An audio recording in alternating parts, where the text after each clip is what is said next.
Hey, I'm Holly Elle, and I'm here at South by Southwest with Music Connection magazine.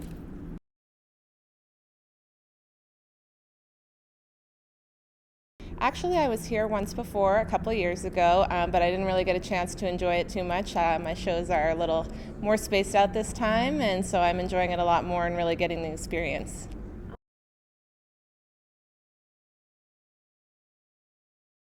Well, I learned to calm down a little bit more. The parking is crazy here, and it's just a bit of a madhouse. So I think, anything would have been better than my first experience. It wasn't that great. It was a little crazy, but yeah, it helped me.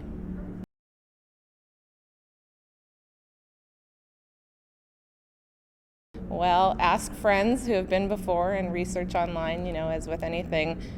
Come early. I would leave two or 3 hours before whatever event you're trying to get to so you can try and find parking. Prepared to walk, bring layers, bring umbrellas, stay hydrated, bring a big bag full of anything you could possibly need.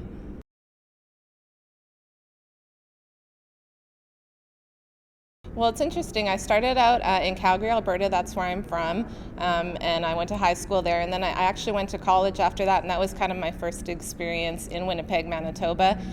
In Calgary, there's not a huge music scene at that time, but moving to Winnipeg, I really got a sense of art and culture there because they just have an amazing scene. So that was cool, and it's a lot different moving to Nashville. I mean, I consider that a music central place, just like LA or New York. So it was a little bit daunting, a little bit scary, but people are so friendly that it's been awesome. And that's why I've lived there for the past 7 years, and I don't plan on moving. So.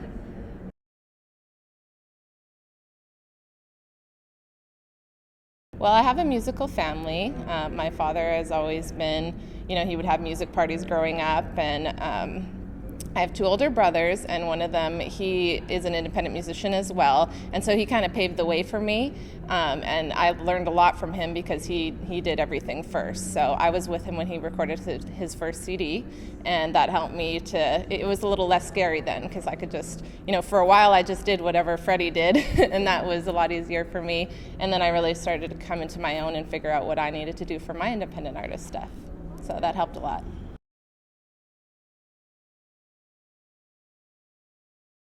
Well, I think you just need to follow your heart really and go where you're comfortable. For me, I knew that I always wanted to move to America because there's better opportunity, I figured, as opposed to Canada. Now I don't know if that's necessarily the case. I think you can do it from anywhere, especially in this digital age. But really, I just went to Nashville and I felt like this place is right for me. I just know that I belong here. I met the right people.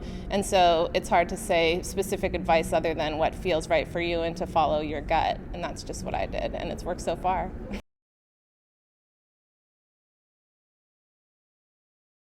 Right.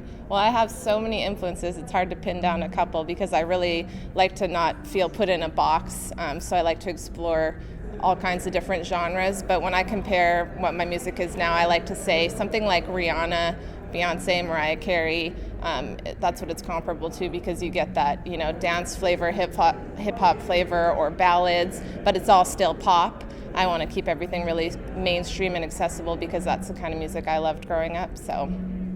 But I mean, I studied classical music. I love Broadway, Britpop. The influences span many decades and genres.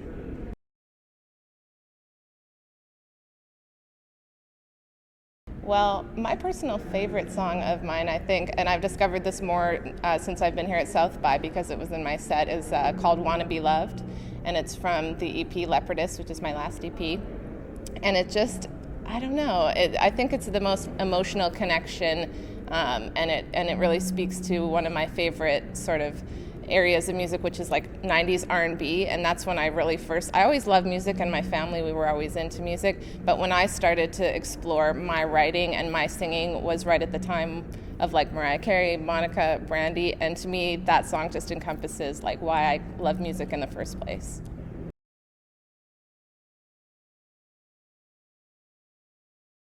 Well, currently I have a single out called Lose Control, which is on iTunes, and I have another one that I'm going to be releasing in the next month or two. It's called Mirage. I actually played it at my last couple shows here, and people are liking it, so I'm really excited to release that. And then this summer I'll be back in the studio again out in LA, working with Isaac Hassan and bringing new music to you guys in the fall. Well, the best place to go to check out anything Holly Elle is hearholly.com, and that's where you can find YouTube, Instagram, Twitter, Facebook, and anything you need to know about Holly Elle.